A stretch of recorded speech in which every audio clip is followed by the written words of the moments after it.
واحد فمن كان يرجو لقاء ربه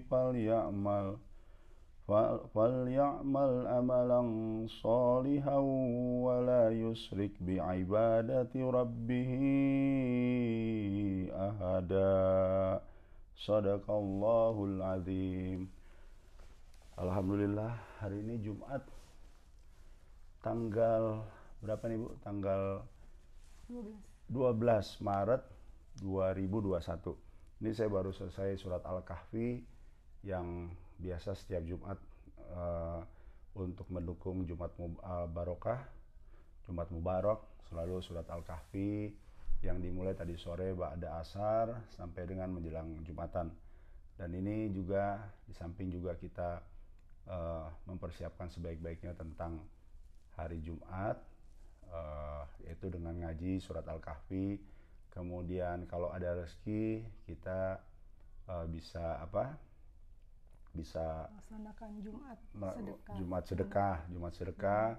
Kemudian pada menuju ke masjid juga kalau ada uang kita kasih fakir miskin yang ada di sekeliling kita. Dan pada akhirnya pada saat sholat Jumat masuk ke masjid, sisanya ya kita cemplungkan semua ke masjid. Dan ini juga merupakan penolak bala, menjaga diri kita. Semoga Allah senantiasa memberikan keberkahan kepada kita semua. Nah terus Amin, ya. Mengenai baca Quran ya, baca Sadaqallahul azim. Untuk baca Quran ini memang satu hal yang harus dibiasakan dalam setiap langkah dan kehidupan kita. Nah kalau Ibu sendiri gimana untuk baca Quran ini? Apakah rutin? Apakah nggak rutin? Terus bagaimana nih anak-anak?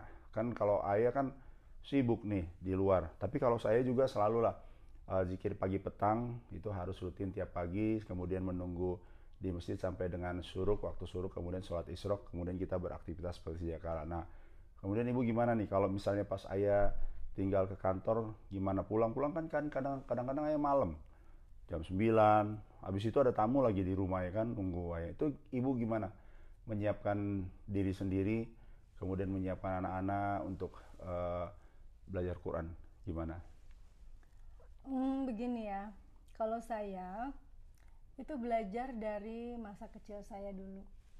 Ya, dulu waktu masih dari usia balita ya, dulu orang tua saya, Yangti terutama itu ya, sudah mewajibkan kami anak-anaknya untuk mengaji.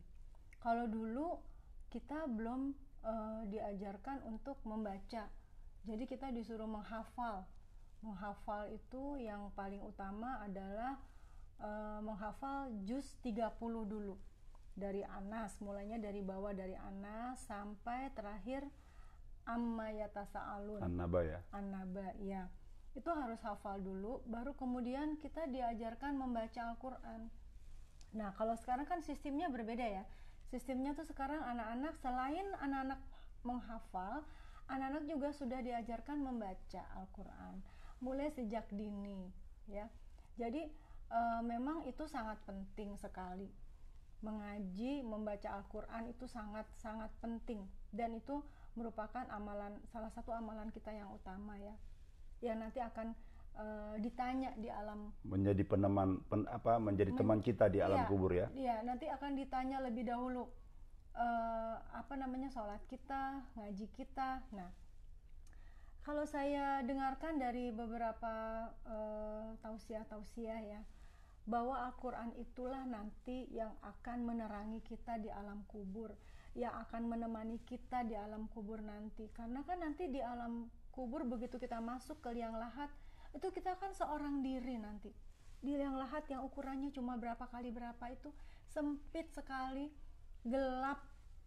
Tapi kalau kita tiap hari kita mengaji, kita membaca Al-Quran, insya Allah katanya nanti di situ kita akan terasa lapang, kita akan merasakan terang benderang, dan kita tidak sendirian di situ. Nanti kita akan ditemani oleh siapa? Oleh Al-Quran itu yang akan menemani kita. Al-Quran yang kita baca ya. Al-Quran yang kita baca setiap hari itulah yang akan menjadi teman kita nanti di alam kubur. Jadi setelah saya mendengarkan ceramah, setelah saya mendengarkan tausiah seperti itu, saya merinding sekali dan saya takut. Saya sangat takut kalau saya sampai dalam satu hari saya tidak membaca Al-Quran, karena saya takut nanti saya tidak punya teman nanti di alam kubur seperti itu. Dan itu yang juga saya terapkan, saya ajarkan ke anak-anak mulai dari anak-anak masih kecil gitu. Saya mewajibkan memang anak-anak itu untuk benar-benar tertib, benar-benar istiqomah untuk selalu mengaji setiap hari. Entah itu habis subuh, kalau habis subuh tidak sempat, ba'da maghrib, kalau ba'da maghrib tidak sempat, ba'da isya. Dan itu mereka wajib setor kepada saya. Dan kenapa wajib setor? Karena saya harus mengontrol apakah bacaan mereka itu sudah betul atau belum. Kemudian saya juga ngecek bagaimana hafalan mereka seperti itu. Karena kalau dikatakan, kalau ditanya misalnya, kamu sudah ngaji atau belum? Sudah, dia bilang gitu. Sudah mengaji, apakah dia betul ngajinya? Atau apakah dia benar-benar sudah mengaji? Kalau misalnya dia sudah mengaji, mana coba? Kamu setor dulu ke ibu. Benar nggak tadi yang kamu baca? Misalnya panjang pendeknya, kemudian tajwid makhrajnya seperti itu. Karena kalau salah sedikit saja ternyata itu bisa merubah arti ya. Yang tadinya baik artinya jadi buruk. Itu juga takut juga saya gitu. Makanya saya merasa itu merupakan salah satu tanggung jawab saya terhadap pendidikan anak-anak ya. Jadi makanya saya harus kontrol betul seperti itu. Begitu juga untuk diri saya sendiri. Saya juga harus mentertibkan diri saya sendiri. Kalau saya mewajibkan misalnya habis subuh, misalnya saya membaca, saya misalnya baru baca sedikit, ternyata saya harus cepat siap-siap karena saya harus ke kantor atau saya harus melakukan pekerjaan yang lain. Itu nanti saya lanjutkan di kantor, insya Allah pada waktu luang. Nggak mungkin lah kita tuh ada sibuk terus, pasti ada sedikit waktu, atau memang sengaja saya menyempatkan waktu, misalnya habis sholat zuhur saya baca dulu sebentar, kemudian nanti sisanya saya lanjutkan ba'da maghrib atau ba'da isya. Ya, baik. Ya, ini memang itu penting. Banyak orang yang menyiapkan dunianya, rumahnya yang bagus, kemudian pertemanan-pertemanan yang dibuat sedemikian rupa sehingga banyak teman-temannya di dunia, karena memang dia mencari sedemikian rupa tentang kehidupan dunia, tapi dia nggak tahu bahwa itu nggak akan kekal, nggak kekal abadi. Yang kekal abadi adalah ketika kita masuk ke alam yang memang akan menjadi kekekalan setelah kehidupan dunia ini. Jadi orang seharusnya memang mempersiapkan mulai dari kuburannya sampai dengan nanti pada saat hari perhitungan, yaitu betul sekali adanya. Dan memang kita harus sedemikian rupa menyadari bahwa kekekalan sejati itu ketika kita memulai perjalanan menuju Allah. Itu alhamdulillah kalau sudah dilaksanakan, berarti tentunya kita berharap juga keluarga-keluarga yang lain pun demikian, tidak hanya memikirkan kehidupan dunia. Dunia boleh mengejar dunia, i'mal li dunyaka ka'annaka ta'isyu abada wa'mal li akhiratika ka'annaka tamutu goda. Kejarlah duniamu itu seakan-akan kau akan hidup selamanya, tapi kejarlah akhiratmu seakan-akan kau akan mati besok. Luar biasa kalimat yang menyeimbangkan antara kehidupan dunia dengan kehidupan akhirat, yang memang menjadi basic daripada seluruh kegiatan yang Islam ajarkan kepada umatnya. Nah, kemudian dalam ngajarin anak-anak kan susah tuh, bukan hanya satu orang tua saja atau satu keluarga aja, tapi mungkin keluarga-keluarga yang lain juga akan mengalami hal yang sama. Gimana sih kiatnya ibu ngajarin anak-anak di rumah? Karena kan saya kan setelah pagi sholat isyraq berangkat ya ke kantor cari penghidupan untuk keluarga. Menurut apa yang dilakukan ibu untuk menyiapkan, melatih anak-anak itu supaya istiqomah baca Quran? Iya, jadi pertama-tama saya sampaikan kepada anak-anak pentingnya membaca Al-Quran itu ya, pentingnya mengaji untuk kehidupan sekarang dan nanti di akhirat. Itu yang pertama, itu harus saya tanamkan betul, dan anak-anak harus mengerti betul bahwa itu bukan hanya merupakan suatu kewajiban dia, tapi juga merupakan suatu kebutuhan buat dia. Kebutuhan ya, bukan kewajiban. Ya, bukan hanya kewajiban, itu kebutuhan. Jadi dia harus merasa saya butuh mengaji, bukan saya wajib mengaji, tapi saya butuh mengaji, sehingga dia akan dengan kesadaran dia sendiri melaksanakannya, karena dia merasa butuh. Seperti dia butuh makan, apabila dia lapar dia mencari makanan kan untuk makan, apabila dia haus dia mencari air untuk minum. Jadi saya menerapkan seperti itu, sehingga anak-anak harus merasa itu suatu kebutuhan buat dia. Dan di samping itu juga ya, namanya anak-anak pasti ada lah ya yang bukan nakal sebetulnya, tapi dia menggoda kita, entah dia sedikit menghindar atau mencari alasan seperti itu. Ya saya juga nggak boleh kurang akal gitu ya, jadi saya juga harus ada lah trik-trik saya. Misalnya kalau dia tidak setor ngaji hari itu, nanti ada sanksi yang harus dia lakukan gitu apabila dia tidak melaksanakan seperti itu. Tapi tentunya sanksinya sanksi yang mendidik. Misalnya kalau dia tidak setor, misalnya dia harusnya setor 1 halaman, dia berarti sanksinya berikutnya dia setornya 2 halaman seperti itu gitu. Jadi sanksinya ya tidak terlalu inilah, tapi itu harus dilaksanakan seperti itu. Oh iya, baik.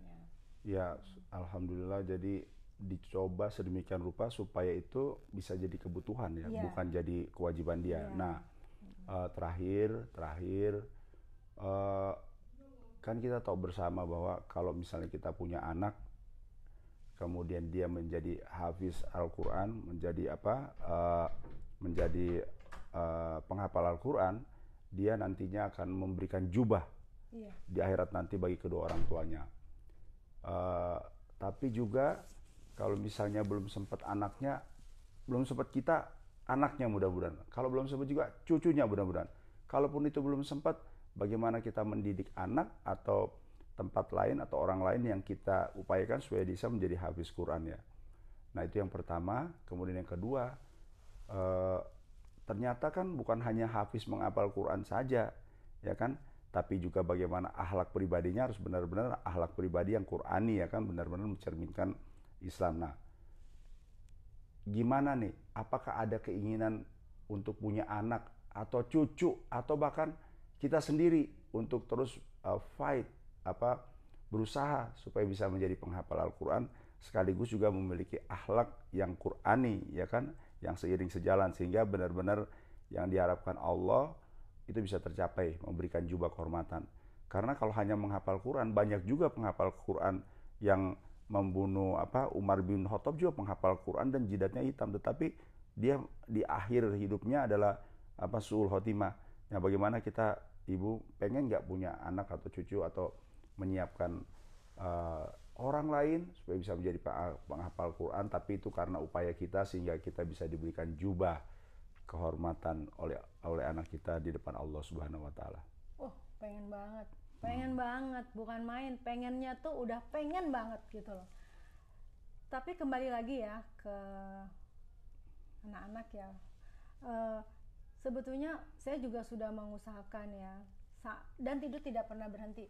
Katanya panggil guru juga ya, sampai panggil guru ke rumah. Nggak pernah berhenti tiap hari di masjid ya. Iya, berusaha berusaha terus untuk mewujudkan keinginan itu, karena memang janji Allah itu surga ya. Janji Allah tuh surga, nggak main-main loh. Penghafal Quran dan akhlak yang sesuai akhlak Qurani itu, janji Allah tuh surga. Jadi nggak main-main. Itu harus kita kejar. Saya pribadi sendiri juga masih banyak sekali yang harus saya tingkatkan, yang harus saya pelajari ya. Saya juga berusaha tiap hari itu kalau bisa diusahakan mencicil ya, 1 hari itu 1 ayat seperti itu ya. Dan itu juga sudah mulai saya wajibkan kepada anak-anak juga ya. Walaupun pelan-pelan, tapi kita harus punya niat dalam hati bahwa kita berusaha berniat untuk menghafalkan Al-Quran. Insya Allah Allah akan memberi kemudahan kalau kita benar-benar niat gitu ya.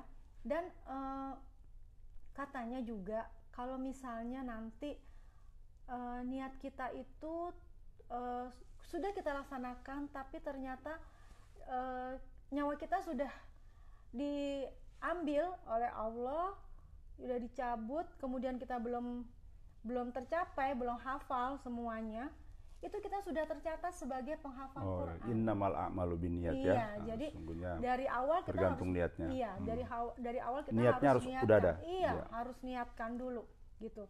Sambil berjalan, insya Allah syukur-syukur nanti tercapai. Ya, tapi kalau misalnya kita tidak tercapai, kita sudah tercatat sebagai penghafal Al-Quran. Tapi dengan catatan kita sungguh-sungguh kita laksanakan, niat itu benar-benar kita laksanakan, bukan hanya sekedar niat tapi tahu-tahu kita nggak laksanakan, bukan seperti itu juga gitu. Dan itu saya ingin sekali anak-anak bisa seperti itu, kalau bahkan sampai ke cucu nanti ya. Dan saya juga berusaha terus meningkatkan diri saya sendiri juga terutama, dan juga mengajak yang lain ya, mengajak keluarga, mengajak saudara-saudara, mengajak teman-teman untuk mari kita terus meningkatkan ilmu membaca Al-Quran. Karena mungkin banyak orang yang bisa mengaji ya, tapi apakah mengajinya itu sudah betul? Apakah sudah tepat cara pengucapannya, tajwid, makhrajnya, misalnya seperti itu ya. Karena ya itu tadi, salah kita mengucapkan berarti kita bisa melenceng dari artinya. Itu sangat berbahaya sekali. Dimana Al-Quran itu adalah isinya doa, isinya banyak sekali doa-doa, cerita-cerita, doa-doa, harapan-harapan kita. Jangan sampai nanti yang kita panjatkan, kita maksudnya baik, tahu-tahu yang kita ucapkan tuh buruk. Jangan sampai seperti itu, kan takut ya kalau kayak begitu, padahal kita di situ bermohon kepada Allah seperti itu. Jadi saya terus berusaha memperbaiki bacaan-bacaan saya juga, mudah-mudahan yang lain juga bisa terpanggil seperti itu ya. Saya juga panggil guru juga gitu ya, supaya ada yang mengoreksi bacaan kita ya. Apabila kita masih ada yang salah, ada yang bisa mengoreksi. Kemudian jangan kita merasa kita udah bisa nih, kita udah bener. Jangan seperti itu. Jadi harus terus meningkatkan diri. Kalau misalnya anak-anak kita nanti belum berhasil, kita juga berusaha orang lain ya yang bisa kita usahakan untuk dengan segala tenaga, pikiran, harta kita ya. Hafizoh yang ya bisa menolong kita juga lah nanti di akhirat seperti itu. Ya, baik Bu Rosna. Jadi memang kesimpulan pagi ini ngobrol, yang pertama adalah kita terus meningkatkan kemampuan kita secara pribadi, karena memang dalam Al-Quran disampaikan ku anfusakum wa ahlikum naro, jagalah dirimu dan keluargamu dari api neraka. Kalau kita sudah bisa, kemudian istri kita, anak-anak kita memang kita siapkan sedemikian rupa. Kalaupun itu belum bisa, niat kita yang utama adalah ingin menghafal Quran dan menjadi pribadi yang Qurani. Kalaupun itu belum sempat juga, mari gunakan harta kita, pikiran kita, tenaga kita, dan semua yang ada tentang kita untuk memikirkan bagaimana menciptakan hafizo Al-Quran yang alim, sehingga dia bisa menjadikan pribadi yang Qurani.